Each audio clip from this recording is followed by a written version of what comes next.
Welcome to meeting news. నేను ప్రసాద్. మీరు చూస్తున్నది మీ TV news. Motivate, educate, entertain. ఈ రోజు మన గెస్ట్ ఉన్నత విద్యా మండలి వైస్ చైర్మన్ ఎస్కే మహమూద్ గారు ఉన్నారు. ఈ రోజు కల్వకుర్తి నియోజకవర్గంలో పలు పాఠశాల విజిట్ అంటే సందర్శించారు. సో పాఠశాలలో ఎలాంటి వసతులు ఉన్నాయి, ఎలాంటి కార్యక్రమాలతో ముందుకు వెళ్తున్నారు, పిల్లల్ని ఎలా బలోపేతం చేస్తున్నారు అంశాల మీద ఈ రోజు వైస్ చైర్మన్ గారు చాలా స్కూల్ సందర్శించారు. ఆయన నుండి కొన్ని విషయాలు తెలుసుకునే ప్రయత్నం చేద్దాం. ముందుగా మీకు నమస్కారం సార్. నమస్తే సార్. మీరు ఈ రోజు పాఠశాలలో కొన్ని సందర్శించారు కదా, ఎలాంటి మౌలిక వసతుల మీద మీరు ఈ రోజు వాళ్ళు అక్కడ సందర్శించడం జరిగింది? ఎలాంటి మీరు మీ దృష్టికి వచ్చినాయి? ఒకటి ఏంటంటే, నేను యాక్చువల్గా vice chairman Telangana council of higher education. So we are concern only for higher education, అంటే degree onwards, degree, PG, PhD, university education system. మా డ్యూటీస్ ఏంటంటే, వీఆర్ ద కోఆర్డినేటింగ్ బాడీ. ఒక చైర్మన్, ఇద్దరు వైస్ చైర్మన్, ఒక సెక్రటరీ ఉంటారు తెలంగాణ కౌన్సిల్ హైయర్ ఎడ్యుకేషన్ లో. UGC మన state government, state university మధ్యన coordinating body, advisory body, academic work లో ఉంటాము. అయితే ఎడ్యుకేషన్ అనేది స్కూల్ ఎడ్యుకేషన్, హైయర్ ఎడ్యుకేషన్ మొత్తం కలిపి ఒక ఎడ్యుకేషన్ సిస్టమ్.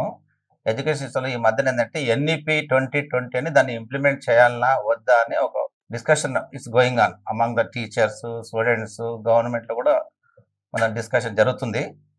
అయితే దానిలో భాగంగా ఏంటంటే, out of interest school education మాకు పరిధిలో రాదు.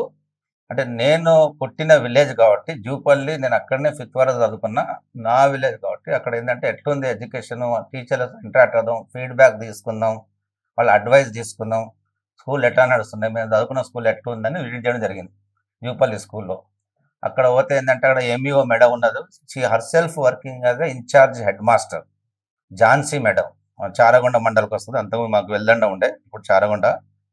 అక్కడ అంతా డిస్కస్ చేస్తే ఏంటంటే, యాక్చువల్గా స్కూల్ ఈజ్ ఓకే, స్ట్రెంగ్త్ కొంచెం తగ్గిపోయింది.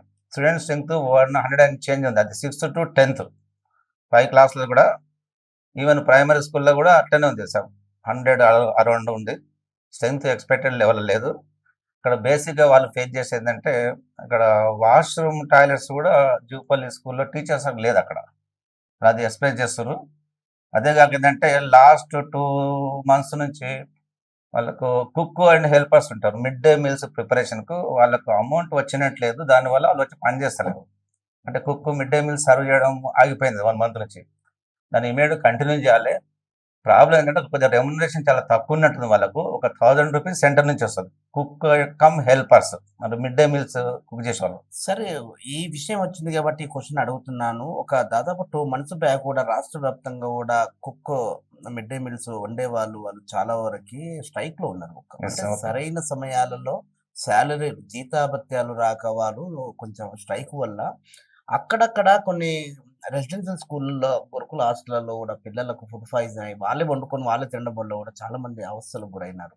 అలాంటి ప్రాబ్లం వల్ల చాలా ఉంది. దాన్ని ఇంకా ప్రభుత్వం కొంచెం రెక్టిఫై చేయనట్టుంది. ఎట్లా సార్ ఇప్పుడు పిల్లలకు ఎడ్యుకేషన్, వీళ్ళు దాంట్లో మీద కొంచెం ఇబ్బంది పడే పరిస్థితి ఉంటుంది కదా సార్, దాన్ని కొంచెం క్లియర్ చేసే ఆలోచన ఏమన్నా చేయదా ప్రభుత్వం? లేదు, ఇప్పుడు గవర్నమెంట్ ఏంటంటే, మన ఆనరేబుల్ చీఫ్ మినిస్టర్ మన రేవంత్ రెడ్డి సార్ చార్జ్ తీసుకున్న తర్వాత ఇప్పుడు గవర్నమెంట్లో ఏంటంటే కొద్దిగా మూవ్మెంట్ స్టార్ట్ అయింది. ఆయన కొద్దిగా ఎడ్యుకేషన్ మినిస్టర్ కూడా మన CM Revanth Reddy sir, is from Kondadipalli. ఆయన యాక్చువల్గా ఎడ్యుకేషన్ డెవలప్ చేద్దామని చాలా మోటోగా, చాలా ఫమ్గా ఉన్నాడు. అందులో భాగంగానే మన ఉస్మానియా యూనివర్సిటీకి వచ్చి విజన్ డాక్యుమెంట్ అని 1000 crores అలాట్ చేసిండు. దానివల్ల ఏంటంటే, ఇప్పుడు కొద్దిగా బాల్ విల్ రాల్, అంటే ఒక టీచింగ్ రిక్రూట్మెంట్ జరగాలి.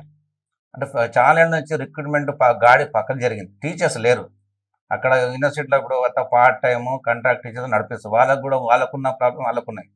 ఇప్పుడు 1000 crores వచ్చింది కాబట్టి యూనివర్సిటీలో వైస్ ఛాన్సలర్ నుంచి స్టూడెంట్స్ వరకు, టీచర్స్ వరకు అంతా హ్యాపీగా ఉన్నారు. కొద్దిగా డెవలప్మెంట్ స్టార్ట్ అవుతుంది. ఇండోర్లోగా కాదు, కొంచెం చేంజ్ హట్కే అన్నట్టు ఇట్ మూవ్స్ ఫర్దర్. అంటే ఒక విజన్ ఉంది, దీన్ని డెవలప్ చేద్దామని ఉంది. అక్కడ రిక్రూట్మెంట్తో పాటు అక్కడ ఇన్ఫ్రాస్ట్రక్చర్ కానీ బిల్డింగ్ డెవలప్ అయితే యూనివర్సిటీ, స్టేట్ యూనివర్సిటీలో ఉస్మానియా ఇస్ లీడింగ్ యూనివర్సిటీ. అక్కడ నుంచి ఎంతో మంది eminent persons including our own Jaipal Reddy sir, ఇక్కడ మన 4 times ఎమ్మెల్యే కలగుర్తిలో, is the product of Osmania university. PV Narasimha Rao also is the product of Osmania university. Our Revanth Reddy, our honourable CM also is the product of Osmania university. AV college it comes under Osmania university purview. అయితే sir మాత్రం develop చేయాలని ఉంది అని అందరం చేస్తున్నాం. అందులో funds allot చేశారు, routine meetings కూడా జరుగుతున్నాయి. Some change will take place, some development activities will start, it's going on. Sir ఏ డిపార్ట్మెంట్‌కు అంటే ఏ శాఖకు కూడా సంబంధించినంత వరకు విద్యాశాఖకు అధిక మొత్తంలో నిధులు మంజూరవుతున్నాయి.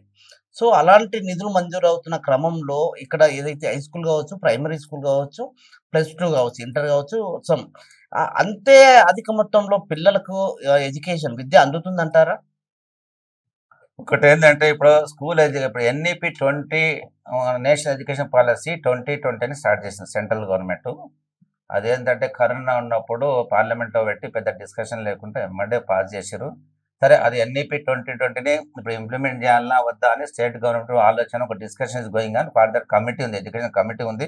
They will take a decision. అంటే ఎన్ఈపిని ఇంటోటో ఫాలో కావాలన్నా, అలా కొన్ని బెస్ట్ థింగ్స్ అడాప్ట్ చేసి కొన్ని అవాయిడ్ చేయాలన్నా, లేదా తెలంగాణ ఎడ్యుకేషన్ పాలసీ సెపరేట్గా ఉంటుందని దాని గురించి discussion is going on. Funds కూడా ఇప్పుడు అలాట్ చేస్తారు. అందులో భాగంగానే ఇప్పుడు Revanth Reddy sir our honourable CM ఇప్పుడు నాట్ ఓన్లీ ఎడ్యుకేషన్, ఇప్పుడు if you take that HYDRAA, Musi beautification, river beautification, triple R, మన young India skill university, future city, ఇవన్నీ కూడా historical decisions along with education, మన స్కిల్ యూనివర్సిటీ. అయితే అందులో భాగంగా ఒక బడ్జెట్ కూడా అలాట్ చేస్తారు. ఉస్మానియాకి అలాట్ చేసినట్టు నెక్స్ట్ కాకతీయ కానీ, జేఎన్టీ కానీ, ఆ యూనివర్సిటీ కూడా ప్రొపోర్షనేట్లో కొద్దిగా అలాట్ చేస్తే యూనివర్సిటీ అన్ని డెవలప్ అవుతాయి. మన students, most of the students who are studying in universities అంటే mostly socially, educationally backward students of Telangana వస్తారు మాకు యూనివర్సిటీలో. మార్జినల్ స్టూడెంట్స్, పూర్ స్టూడెంట్స్ వస్తారు. వాళ్ళకి ఎడ్యుకేషన్ మళ్ళీ ఇటు డెవలప్ అవుతుంది. అలా నాట్ ఓన్లీ టీచింగ్, రీసెర్చ్ కూడా డెవలప్ అవ్వాలి. రీసెర్చ్ అనేది, డిస్కవరీ అనేది, ఇన్నోవేషన్ అనేది it's going on. It should be continuous process. యూనివర్సిటీలో రీసెర్చ్ లేకుంటే ఏ యూనివర్సిటీ కూడా లాంగ్ రన్లో సర్వైవ్ కాదు. రీసెర్చ్ ఉంటేనే అక్కడ ఇన్నోవేషన్ వస్తుంది, డిస్కవరీస్ వస్తుంది, కొంచెం ఇంపాక్ట్స్ వస్తుంది, కొన్ని నాలెడ్జ్ వస్తుంది, నాలెడ్జ్ సొసైటీ డెవలప్ అవుతుంది. దాంతోనే మనం టోటల్ సొసైటీ విల్ ఇంప్రూవ్. అట్లుంటేనే మనం ముందుకు వెళ్ళిపోతాం, లేకపోతే కష్టం. దాని కొరకు ఇప్పుడు సీడ్స్ స్టార్ట్ అయింది, మన విజన్ డాక్యుమెంట్ స్టార్ట్ అయింది. మన ఎడ్యుకేషన్ అనేది డెవలప్మెంట్ ప్రాసెస్లో ముందుకు వెళ్ళిపోతుంది. No doubt in that. సుదీర్ఘ అనుభవం ఉంది మీకు. గతంలో ఉన్న విద్యా వ్యవస్థకు ప్రస్తుతం ఉన్న విద్యా వ్యవస్థలో ఏమైనా మార్పులు కనిపిస్తుందా? మార్పులు అంటే అంతకుముందు ఏంటంటే మన కేసీఆర్ సీఎం సార్ ఉన్నప్పుడు అంటే బాగా రెసిడెన్షియల్ డెవలప్ చేసింది, నో డౌట్. అక్కడ అండ్ ఫండ్స్ అలాట్ చేసిండ్రు, బాగానే ఉంది. కాకపోతే ఉన్న యూనివర్సిటీలో వరకు వస్తే అక్కడ రిక్రూట్మెంట్ జరగలే. ఫర్ లాస్ట్ 10-15 years నుంచి రిక్రూట్మెంట్ జరగక యూనివర్సిటీ టీచింగ్, రీసెర్చ్ గాడి అని ట్రాక్ తప్పింది. దాన్ని ఇప్పుడు ఒక ట్రాక్లో తీసుకురావడానికే నైట్ డే వర్క్ చేస్తాం. సీఎం సార్ చాలా ఇంట్రెస్ట్గా ఎడ్యుకేషన్ మినిస్టర్ పెట్టుకోవడం అంటే దాన్ని డెవలప్ చేయాలని ఇంట్రెస్ట్తోనే, ఎడ్యుకేషన్ డెవలప్ చేయాలని స్పెషల్గా అయినా ఆ మినిస్టర్ పెట్టుకొని దాని కొరకు ఆహర్నిశలు ఆలోచిస్తుండు. చాలామంది ఎడ్యుకేషన్స్తో మాట్లాడుతుండ్రు. ఇప్పుడు కేశవరావు కానీ, యోగిద్రాన్న కానీ, మా చైర్మన్, స్టేట్ కౌన్సిల్ చైర్మన్ కానీ, వైస్ చైర్మన్ కానీ, వైస్ ఛాన్సలర్ అందరితో రొటీన్గా డిస్కస్ చేస్తుండు. He wants to develop the education of the state on par with Stanford university education in the world. Stanford, Oxford, Michigan ఆ టైప్లో వెళ్ళిపోవాలని ఆయన చిన్న చిన్న కంపేర్ చేస్తున్నాడు. ఇప్పుడు చైనా, జపాన్ ఎడ్యుకేషన్ సిస్టమ్తో కంపేర్ చేస్తారు, సింగపూర్ సిస్టమ్తో కంపేర్ చేస్తారు. మన ఎడ్యుకేషన్ డెవలప్ చేయని మన సీఎం సార్కు రియల్గా ఇంట్రెస్ట్ ఉన్నట్టే మాకు అవపడుతుంది. అందులో భాగంగానే మన 1000 crores అలాట్ చేసిండు. అది స్టార్టింగ్ పాయింట్ అని మేము ఆలోచిస్తున్నాము. ఫ్యూచర్లో ఏంటంటే మీరు అడిగిన దానికి ఇప్పుడు స్కూల్ కూడా డెవలప్ చేయాలంటే ఒక డిస్కషన్ ఒకటి నడుస్తుంది, రెసిడెన్షియలా, సెమీ రెసిడెన్షియలా. ఇప్పుడు కొన్ని స్కూళ్ళలో ఏంటంటే ప్రైవేట్ స్కూళ్ళు రన్ అవుతున్నాయి. చాలా మంది they are attracting towards private because of English medium కానీ, వాళ్ళు ప్రొవైడ్ చేసే ఏసీలు కానీ, వేరే ఫెసిలిటీస్ కానీ. యాక్చువల్గా మేము ట్రూలీ స్పీకింగ్ టీచర్లో హైలీ క్వాలిఫైడ్ గవర్నమెంట్ స్కూల్లోనే ఉంటారు, ప్రైవేట్లో కాదు. కాకపోతే మేము చాలా మంది అటు పోతే దాని గురించి డిస్కషన్ నడుస్తుంది. ఏంటంటే ఉన్న స్కూళ్ళను ఇప్పుడు రెసిడెన్షియల్ స్కూల్స్ ఉన్నాయి. ఇప్పుడు సీఎం సార్ బ్రెయిన్ చైల్డ్ ఏంటంటే మన integrated residential schools, skill residential schools కానీ 25 acres ఈచ్ కాన్స్టిట్యున్సీకి పెట్టి డెవలప్ చేద్దాం. 200 crores అలాట్ చేసి ఫర్ ఈచ్ రెసిడెన్షియల్ ఇంటగ్రేటెడ్ స్కూల్కు. అది వెరీ గుడ్, మంచి ఆలోచన. దాంతోపాటు ఇప్పుడు తెలంగాణ పబ్లిక్ స్కూల్స్ అంటే ఒక 5-6 స్కూళ్ళలో స్ట్రెంగ్త్ ఒక దగ్గర క్లబ్ చేసి దాన్ని కూడా ఒక స్ట్రెంగ్తెన్ చేద్దామని ఆలోచిస్తున్నారు. కానీ కొందరు రకాలుగా డిస్కషన్ అవుతుంది, అది రెసిడెన్షియల్ ఉండాలన్నా సెమీ రెసిడెన్షియలా అనే ఆలోచన ఉంది. What ever it may be. ఇప్పుడు రెసిడెన్షియల్ స్కూల్స్ ఉండనివ్వండి, ఇప్పుడు కస్తూర్బా గాంధీ మన విద్యార్థి మన స్కూల్స్ ఉన్నాయి, ఇంకా సెంట్రల్ స్కూల్స్ చాలా నవోదయ స్కూల్స్ ఉన్నాయి, కేంద్రీయ విద్యాలయాలు ఉన్నాయి, ఇప్పుడు ఆల్రెడీ చాలా ఉన్నాయి మన దగ్గర సెంట్రల్ స్కూల్స్. ఇవన్నీ ఉన్నా కూడా నేనేం చెప్తానంటే విలేజ్లో ఉన్న ప్రతి స్కూల్ను స్ట్రెంగ్తెన్ చేయాలి. దానికి స్ట్రెంగ్తెన్ అంటే in terms of teaching, non teaching, infrastructure, sports complex, basic communities అవి డెవలప్ చేయాలి. అంటే రిక్రూట్మెంట్ చేయాలి టీచర్స్ రొటీన్గా, టీచింగ్ క్యాలెండర్ అనౌన్స్ చేయాలి. గ్రామాలలో ఇప్పటికీ ప్రభుత్వ స్కూళ్ళు కొన్ని మూతపడిపోయినాయి. అంటే స్టూడెంట్స్ లేక, ప్రభుత్వ లోపం కాదు, గ్రామాలలో స్టూడెంట్స్ లేరు అసలు. స్టూడెంట్స్ ప్రభుత్వ పాఠశాలకి వెళ్ళలేక స్కూళ్ళు మూతలు పడిపోయినాయి. అంత ప్రైవేట్ స్కూళ్ళల్లో అంత ఫాస్ట్గా దూసుకెళ్తా ఉన్నారు. ఇక్కడున్న విద్యా వ్యవస్థ, అక్కడున్న విద్యా వ్యవస్థ. మీరు అన్నట్టుగా ఇక్కడ ఒక అంశం ఏంటి సార్, ప్రభుత్వ పాఠశాలలో పాఠాలు చెప్పే టీచర్ హెవీ క్వాలిఫైడ్, ప్రైవేటు పాఠశాలలో చెప్తున్న టీచర్స్ వాళ్ళ క్వాలిఫికేషన్ ఇంటర్, డిగ్రీ అది అరకొర. అవును. ఎందుకు మరి ప్రభుత్వ పాఠశాలలో స్కూళ్ళని, అంటే స్కూల్కి పిల్లలు పంపేయాలంటే మధ్యతరగతి కుటుంబాల్లో కూడా ఈ రోజు ఆలోచిస్తున్నారు. ఎందుకు మనం వాళ్ళకు మధ్యతరగతి వాళ్ళని కూడా ప్రభుత్వం మీద ఎందుకు వాళ్ళ అంత ఇంప్లిమెంట్ అంటే ముందుకు తీసుకెళ్ళలేకపోతా ఉన్నాం? అది ఇంతవరకు అట్టుండే, ఇప్పుడు అట్లా లేదు సిచ్యువేషన్. ఇప్పుడు చాలా వరకు ఇప్పుడు right from now private school నుంచి కొందరు గవర్నమెంట్ స్కూల్స్కి మైగ్రేట్ అవుతున్నారు సార్. ఆ సిచ్యువేషన్ అట్లా లేదు. ఇప్పుడు గవర్నమెంట్ స్కూల్లో కూడా ఏంటంటే స్ట్రెంగ్త్ చేద్దాం ఆలోచిస్తున్నాం. ఎందుకంటే ఇంగ్లీష్ మీడియం ఇంట్రొడ్యూస్ చేసినప్పుడు టీచర్లు మాత్రం తెలుగు మీడియం చదువుకునే ఉన్నారు చాలా మంది.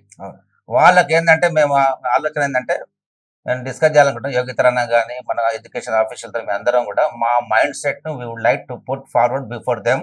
అంటే ఎవ్రీ సమ్మర్లో కానీ నా రిఫ్రెషర్ కోర్సు, ఓరియంటేషన్ కోర్సు పెట్టాలి టీచర్లకు సమ్మర్లో. అంటే అలా సబ్జెక్టు ట్రైనింగ్ ఇవ్వాలి 1 month or 1.5 months, along with English knowledge training ఇవ్వాలి వాళ్ళకు. అవసరం వస్తే సౌత్ ఇండియా బ్రిటిష్ కౌన్సిల్ ఉంది, they are coming forward to provide free English language teaching course. అంటే టీచర్లకే టీచింగ్ అంటే అప్ స్కిల్లింగ్, మన టీచర్లకు ఫర్దర్ ఓరియంటేషన్ పెట్టాలి సమ్మర్లో. అంటే తెలుగు మీడియం వాళ్ళు ఉన్నారు కాబట్టి ఇంగ్లీష్ మీడియం నాలెడ్జ్ వీళ్ళకి కూడా అవసరం, టీచర్లకు సబ్జెక్టు కూడా ఇంప్రూవ్ చేయాలి. ఇప్పుడు యూనివర్సిటీలలో ఏంటంటే ప్రొఫెసర్లకు రొటీన్గా రిఫ్రెషర్ కోర్సు, ఓరియంటేషన్ కోర్సు పెడతా ఉంటారు. అంటే to update the knowledge, to interact with the other experts in the field. అట్లా వీళ్ళకి కూడా స్కూల్ టీచర్ కూడా పెట్టాలి, ఎవ్రీ ఇయర్ పెట్టి వాళ్ళకి ట్రైనింగ్ ఇస్తే. ఇంకోటి వాళ్ళకి మిడ్ డే మీల్స్ కూడా వాళ్ళకు కుక్లకు కొంచెం సాలరీ ఎన్హాన్స్ చేయాలి. 3,000 per month అంటే just like looks like worst. ఇవాళ బెగ్గర్ కూడా విన్నారు అట్లా, మార్చలేదు. దాన్ని ఇంక్రీజ్ చేస్తేనే బాగుంటుందని we'll put forward that also. వాళ్ళ కుక్ వాళ్ళు వచ్చి ముందుకు వచ్చి మిడ్ డే మీల్ చేస్తే ప్రతి స్కూల్లో బ్రేక్ఫాస్ట్ కూడా స్టార్ట్ చేయాలి. ఇప్పుడు బ్రేక్ఫాస్ట్ కొన్ని స్కూల్లో లేదు, ఓన్లీ లంచే ఇస్తారు, అది మిడ్ డే మీల్స్ లాగా. అంతెందుకు మేము చదువుకున్నప్పుడే స్కూల్ తాండల జూపల్లె 5th వరకు చదువుకున్నా, తర్వాత 6th to 10th తాండలో చదువుకున్నా, నడుస్తూ పోయి చదువుకునేది. అదే స్కూల్లో మన ఆనరబుల్ సీఎం కూడా 1 year చదివిండి అక్కడ. దాని తర్వాత వనపర్తి వెళ్ళినట్టు బ్రదర్ దగ్గరికి. సారుగా ఆ ప్రేమతోనే తాండ్రా స్కూల్కు 5 crores అలాట్ చేసాం. Now the construction going on, work is going on. ఇప్పుడు మీరు అనుకున్నట్లేదు, చాలా డెవలప్ అవుతున్నాయి. నేను తాండ్రా టీచర్లతో ఇంటరాక్ట్ అయినా, వాళ్ళ ఫీడ్బ్యాక్ కూడా సార్ మాకు ఫండ్స్ ఉన్నాయి, వాటర్ ఉన్నాయి, ఫెసిలిటీ ఉన్నాయి. స్టూడెంట్స్తో కూడా ఇంటరాక్ట్ అయినా, వాళ్ళతో మెసేజ్ కూడా ఇచ్చిన, స్పీచ్ ఇచ్చిన వాళ్ళ ముందల. They are very happy. Thandra school is developing like anything. అదేవిధంగా మిగతా స్కూల్లో కూడా ఏంటంటే స్కూళ్ళను స్ట్రెంగ్తన్ చేయాలి. వాళ్ళకు 1 crore 2 crores పడితే రెనోవేషన్ కొరకు ఉండాలి బడ్జెట్. వాళ్ళకు కుక్కు సాలరీస్ ఇవ్వాలి, టీచర్స్ రేషియో ప్రకారం అపాయింట్ చేయాలి. అపాయింట్ చేసి వాళ్ళకు ఫెసిలిటీ ప్రొవైడ్ చేసి బెస్ట్ టీచర్ను ప్రొవైడ్ చేస్తే దీ స్కూల్స్ విల్ డెవలప్. అంటే సెమీ రెసిడెన్షియల్లో డే టైంలో మొత్తం టీచర్స్ ఉంటారు, స్టూడెంట్స్. తర్వాత స్కూల్ అయిపోయిన తర్వాత అంటే బ్రేక్ఫాస్ట్ లంచ్ ఇక్కడనే ఉంటుంది. దాని తర్వాత ఈవినింగ్ పేరెంట్స్ జరిగిపోతే మాకు వాళ్ళు సోషల్గా అంటే హోలిస్టిక్ గ్రోత్ వస్తుంది స్టూడెంట్స్కు. అంటే సోషల్ డెవలప్మెంట్, అవేర్నెస్, మూవ్మెంట్ అర్థమవుతుంది. ఇక్కడ సబ్జెక్ట్ వస్తుంది. అంటే నైట్ ఇక్కడనే పెడితే, ఫుల్ రెసిడెన్షియల్ పెడితే ఒక్కోసారి ఏంటంటే కొన్ని సూసైడ్స్ అవుతాయి. వాళ్ళు యంగ్ ఏజ్లో ఉండలేకపోతారు, కొంత సూసైడ్ అయ్యే ఛాన్స్ ఉన్నాయి. ఇంకోటి కొంత సెక్సువల్గా హరాస్మెంట్ అప్పుడప్పుడు పేపర్లో వింటున్నాం. ఇవన్నీ తగ్గుతాయి. అటు పేరెంట్స్ ఎంబడి ఉంటే బాగుంటుంది. పేరెంట్స్ కూడా రెస్పాన్సిబిలిటీ తీసుకోవాలి. స్టూడెంట్ గ్రోత్ అంటే not only teachers, parents, students, schools ఇవన్నీ ఉంటేనే హోలిస్టిక్ గ్రోత్ వస్తుంది. సెమీ రెసిడెన్షియల్ ఉంటేనే బాగుంటుందని నా పర్సనల్ ఆలోచన. దాన్ని ఇంప్లిమెంట్ చేయాలి. తెలంగాణ విద్యా మండలి నుంచి ప్రభుత్వ పాఠశాలలో టీచర్స్కి మీరు ఏం చెప్తారు? అంటే మన Telangana council higher education, this is meant for higher education. Sir. This is మనం డిస్కస్ చేసిన ఇప్పుడైతే స్కూల్ ఎడ్యుకేషన్, అవును సార్. అది మా పర్విలో రాదు. మేము హైయర్ ఎడ్యుకేషన్ కొరకు అడ్వైజర్ బాడీ. సార్. ఈ school education out of interest గా మన స్కూల్స్ అని నేనే వాళ్ళకి ఇన్ఫార్మ్ చేయకుండానే పోయి వాళ్ళ ఫీడ్బ్యాక్, అంటే ఇన్స్పెక్షన్ లాగా పోయి వాళ్ళ ఫీడ్బ్యాక్ కానీ వాళ్ళ అడ్వైజ్ కానీ తీసుకుంటున్నా. కొన్ని ప్రాబ్లమ్స్ ఉన్నాయి జూపల్లి స్కూల్లో, కానీ దాన్ని కూడా ఒక 1 crore గవర్నమెంట్ ముందుగా అలాట్ చేస్తే ఇట్ విల్ డెవలప్. అక్కడ ఎంఈఓ టీచర్ హెడ్ మాస్టర్ ఇప్పుడు incharge MEO Jhansi madam, she is really working hard along with the teachers. Only thing is that ఇందాక చెప్పినాక మీకు వాళ్ళకు టాయిలెట్ పోవడానికి టీచర్లకు ఫెసిలిటీ ఓపెన్ గా పోతుంది చెట్ల కింద. ఇంత అడ్వాన్స్ స్టేజ్ లో ఇట్లా మొబైల్స్ వచ్చినాయి, క్లౌడ్ కంప్యూటింగ్ వచ్చింది, మన క్వాంటమ్ కంప్యూటింగ్ ఉంది, బయో కంప్యూటింగ్ వచ్చింది. ఇప్పుడు సెకండ్ లో మీరు అమెరికన్ ఫ్రెండ్స్ మాట్లాడొచ్చు. ఇంత అడ్వాన్స్ టెక్నాలజీ, ఇంత they are openly they are going for toilets, teachers pant చెప్పుకొని పోతుంది. అది డజంట్ లుక్ నైస్. అట్లాంటి కొద్దిగా బేసిక్ ఫెసిలిటీ కూడా 1 crore అలాట్ చేస్తే స్కూల్స్ డెవలప్ అవుతాయి, ఎడ్యుకేషన్ డెవలప్ అవుతుంది, ఎడ్యుకేషన్ హెల్త్ డెవలప్ అవుతుంది. దాంతోపాటు అగ్రికల్చర్ ఎంప్లాయ్మెంట్ 4 ఉంటేనే మొత్తం స్టేట్ డెవలప్ అవుతుంది. మిగతా అన్ని దాని తర్వాత వీళ్ళు కాన్సన్ట్రేట్ చేయాలి. This is not everything is not commerce, it's knowledge subject orientation. ఫ్యూచర్లో స్టేట్లో యూస్ఫుల్ సిటిజన్స్ వస్తారు మన స్టూడెంట్స్ నుంచి. వాళ్ళకు కావాల్సిన ఫెసిలిటీస్ ప్రొవైడ్ చేస్తే they are willing to work, they have got enormous energy, enormous potential. వాళ్ళ ఫ్యూచర్ మనకు ప్రొవైడ్ చేయాలి, వాళ్ళకి ప్రొవైడ్ చేయాలి మనం. అంటే అందులో బాగానే గవర్నమెంట్ అయితే సీరియస్గానే వర్క్ చేస్తుంది. Revanth Reddy sir they working hard to develop the education system on par with world class system. ఆయన డెసిషన్స్ బాగున్నాయి. ఇప్పటికైతే మరి కరెక్టే అవపడుతుంది, మరి ఫ్యూచర్లో మనం చూడాలి ఏమవుతున్నది. అంత మంచి కొరగా జరుగుతుంది అనుకుంటున్నాను. సో చివరిగా చెప్పండి, ప్రభుత్వ పాఠశాలకు విద్యార్థులు లేక స్కూల్ మూసివేయబడుతున్నది. సో ఇటు విద్యార్థుల తల్లిదండ్రులు కావచ్చు, విద్యార్థులకు కావచ్చు, మధ్యతరగతి కుటుంబాలకు కావచ్చు, ప్రభుత్వ పాఠశాలను బలోపేతం చేయడానికి మీరు ప్రజలకు ఏం చెప్తారు? ఒకటి అంటే ఇన్నోళ్ళు ఇంతకాలం ఒక ట్రెండ్ ఉండే, అబ్బా ప్రైవేట్లో ఏదో ఎడ్యుకేషన్ బాగుంటుంది, ఇంగ్లీష్ మీడియం ఉంటుంది, ఏదో హైఫై ఉంటుంది, ఏదో ఆలోచన ఉంది. ఇప్పుడు ఆ ఆలోచన అంత లేదని నేను అనుకుంటున్నా. చాలా వరకు మారిపోయింది. మీరు గవర్నమెంట్ స్కూల్ అనే హైలీ క్వాలిఫైడ్ టీచర్స్ ఉంటారు, ట్రైన్డ్ టీచర్స్ ఉంటారు. వాళ్ళకు మన ప్రాబ్లం ఏంటంటే వాళ్ళకు టీచింగ్ వర్క్ ఓకే, అది కాక ఎక్స్ట్రా వర్క్ ఏదో మిడ్ డే మీల్స్ అలాట్ చేస్తుందని, ఇంకా కొందరు ఏదో వేరే డ్యూటీలు ఇస్తున్నారని డే టు డే అని కొద్దిగా అవాయిడ్ చేస్తే మేము వర్క్ చేయడానికి రెడీగా ఉన్నాం sir. We are willing to work for the development of the education of Telangana అంటున్న వాళ్ళు కొన్ని ఫెసిలిటీ ప్రొవైడ్ చేస్తే మనం ముందుకు వెళ్ళిపోవచ్చు. అంత హ్యాపీగా ఉన్నారు. ఫ్యూచర్లో గవర్నమెంట్ స్కూల్లే బాగుంటాయి, ప్రైవేట్ స్కూల్ చాలామంది ఇక్కడ మైగ్రేట్ కావచ్చు. ప్రైవేట్ స్కూల్లో కూడా మనం రెగ్యులేట్ చేయాలి. గవర్నమెంట్ వాళ్ళకు ట్యాక్స్ బెనిఫిట్స్ ఇస్తున్నాం, అందులో కూడా కొంత రిజర్వేషన్ స్టూడెంట్స్కి పెట్టాలి. అంటే పూర్ స్టూడెంట్స్ ఉంటారు, అందరూ పే చేయలేరు, అక్కడ పెడితేనే బాగుంటుంది. ఈవెన్ ఇంజనీరింగ్ కాలేజ్ కూడా ఫ్యూచర్లో ఏంటంటే మేనేజ్మెంట్ కోటా 30% ఆన్లైన్ చేసి కన్వీనర్ కోటాని చేస్తే బాగుంటుందని గవర్నమెంట్ ఆలోచిస్తుంది ఆ డైరెక్షన్లో. ఎందుకంటే అంత ప్రైవేట్ అవుతుంది కాకుండా కొద్దిగా గవర్నమెంట్ కంట్రోల్లో కూడా రెగ్యులేషన్ ఉండాలి. ఇప్పుడు నాటి యూనివర్సిటీస్ కూడా 20 ఎకరాలు ఉంటే ఒక యూనివర్సిటీ ఇస్తున్నాం, అట్లా కాకుండా 100 acres అని ఉండాలి. ఎందుకంటే universities are known for the research and innovations. ఫ్యూచర్లో ఎక్స్పాన్షన్ ఉంటుంది, రీసెర్చ్ కానీ డెవలప్మెంట్ కానీ ప్రాక్టికల్స్ కానీ ఇవన్నీ ఉంటాయి. మాకు ఫీల్డ్ వర్క్ ఉంటాయి, దాని కొరకు ల్యాండ్ ఉండాలి. 20 ఎకరాల స్కూల్లే ఉంటాయి. ఇప్పుడు ఇంటిగ్రేటెడ్ పబ్లిక్ స్కూల్ 25 ఎకరాలు పెట్టి యూనివర్సిటీ 25 ఎకరాల స్కూల్ పెట్టి 20 ఎకరాల యూనివర్సిటీ ఇస్తే ఇట్ మీనింగ్ లెస్. ఇప్పుడు ఇస్తున్నారు, అంటే దాన్ని కొద్దిగా మాడిఫై చేసుకుంటే బాగుంటుంది మేము ఆలోచిస్తున్నాం. అంటే యూనివర్సిటీస్లో కూడా డిగ్రీ కాలేజ్ కానీ ఇంజనీరింగ్ కాలేజ్ కానీ ఇప్పుడు పీజీ సెంటర్స్ కానీ అంతటా నాట్ ఓన్లీ టీచింగ్తో పాటు రీసెర్చ్ జరగాలి, ఇన్నోవేషన్ జరగాలి, పబ్లికేషన్ ఉండాలి. ఇవన్నీ వెబ్సైట్లో పెట్టాలి. ప్రతి టీచర్కు సైటేషన్ వస్తుంది, ఇంపాక్ట్ ఫ్యాక్టర్ వస్తుంది, దాంతోనే గ్రోత్ వస్తుంది, ఫండ్ వస్తుంది, బడ్జెట్ వస్తుంది, ఇంటర్నేషనల్ లెవెల్లో బడ్జెట్ వస్తుంది, క్రోర్స్ ఆఫ్ బడ్జెట్ అటాక్ చేసుకోవచ్చు. అలాంటప్పుడు ఏం చేయాలంటే వైస్ ఛాన్సలర్ కూడా ఎమినెంట్ పర్సన్ అపాయింట్ చేస్తుంది. ఇప్పుడు గవర్నమెంట్ ఒక వైస్ ఛాన్సలర్ అపాయింట్ చేయాలంటే గవర్నమెంట్ చాలా మన డీప్గా ఒక కమిటీ ఉంటుంది, సర్చ్ కమిటీ. యూజీ రూల్ ప్రకారం అంటే ఈయన 10 years ప్రొఫెసర్ ఉండాలి, ఉండి ఒక contribution to the knowledge discourage the must, అంటే పబ్లికేషన్స్ ఒక 100 publications ఉండాలి. 10 years ప్రొఫెసర్ ఉండి 100 publication ఉండి the world class eminent scholar ఉంటేనే అట్టలో వైస్ ఛాన్సలర్ అపాయింట్ చేస్తే వాళ్ళు intern they will encourage for research and teaching to the professor community. ఒకవేళ vice ఛాన్సలర్కే publication లేకుండా 10 years సీనియారిటీ లేకుండా అపాయింట్ చేసామంటే ఆయన రీసెర్చ్ లేనప్పుడు వేరే ప్రొఫెసర్ రీసెర్చ్ చేసే పరిస్థితి ఉండదు. అలాంటప్పుడు యూనివర్సిటీ డెవలప్ కాదు. అంటే అలాంటి కేర్ కూడా తీసుకుంటారు. ఇప్పుడున్న వైస్ ఛాన్సలర్ అంతా మా బెస్ట్ వైస్ ఛాన్సలర్ అపాయింట్ చేశారు. They are working for the development of the universities on par with world class. ఫ్యూచర్లో డెవలప్ అవుతుంది. ఇప్పుడు రీసెర్చ్ కూడా ఎంకరేజ్ చేయాలి. ఇక్కడ లాస్ట్ 10 years రీసెర్చ్ అంటూ కొద్దిగా సైడ్ లైన్ అయింది. Almost research and development has been migrated to R&D institutions from universities. అట్లా కాకుండా ఎందుకంటే ఇప్పుడు దానికి ఇన్ ట్యూన్ విత్ దట్ మా స్టేట్ కౌన్సిల్ కూడా హైయర్ ఎడ్యుకేషన్లో మా చైర్మన్ వైస్ చైర్మన్ అందరం కలిసి సిలబస్ను రివైజ్ చేస్తున్నాం, కొత్త సిలబస్ మాడిఫై చేస్తున్నాం. అదే కొత్త కోర్సు మన BSc బయోమెడికల్ సైన్స్ అని 4 years కోర్సు పెట్టాం. 4 years కోర్సు ఏంటంటే ఆ కోర్సు పెట్టేటప్పుడు ఇండస్ట్రీ నుంచి మనం బోర్డ్ ఆఫ్ స్టడీస్లో మెంబర్ను పెట్టాం. ఇప్పుడు హిట్రోడక్స్ ఉంది, అరబిందో ఫార్మా ఉంది, జీనోమ్ వ్యాలీ అంటే 200 కంపెనీలు ఉంటాయి.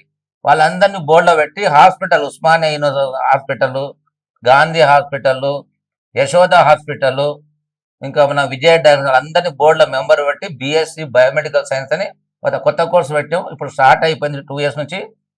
It has got very good demand. ఇప్పుడు మోస్ట్లీ ప్రైవేట్ కాలేజ్ పెట్టాం, 10 కాలేజీల్లో మంచి డిమాండ్ ఉంది. మోస్ట్లీ లైఫ్ సైన్స్, మన బైపీసీ, BJD స్టూడెంట్స్కు it's a very good opportunity. వాళ్ళు కోర్స్ చేస్తూ 3 years తర్వాత డిగ్రీ తీసుకోవచ్చు. They can up to 4th year చేస్తే ఆనర్స్ డిగ్రీ ఇస్తారు. After that they can go to straight away without going for PhDకి వెళ్ళిపోవచ్చు. త్రూ JRF వస్తే వెళ్ళిపోవచ్చు, లేకుంటే పీజీకి వెళ్ళిపోవచ్చు. అంటే యూనివర్సిటీలో పీజీలు కూడా అట్లా కోర్సులు మార్చాలని మేము వైస్ ఛాన్సలర్తో డిస్కస్ చేస్తున్నాం. They are also willing to introduce new courses in PG level. Degree level మేము ఇంట్రొడ్యూస్ చేస్తాం స్టేట్ కౌన్సిల్. PG కోసం మాత్రం university vice chancellor they should take a call. అది జరుగుతుంది. ఆ లైన్లో మూవ్ అవుతున్నాం. ఫ్యూచర్ అంటే research and development state Telangana education system will grow like anything.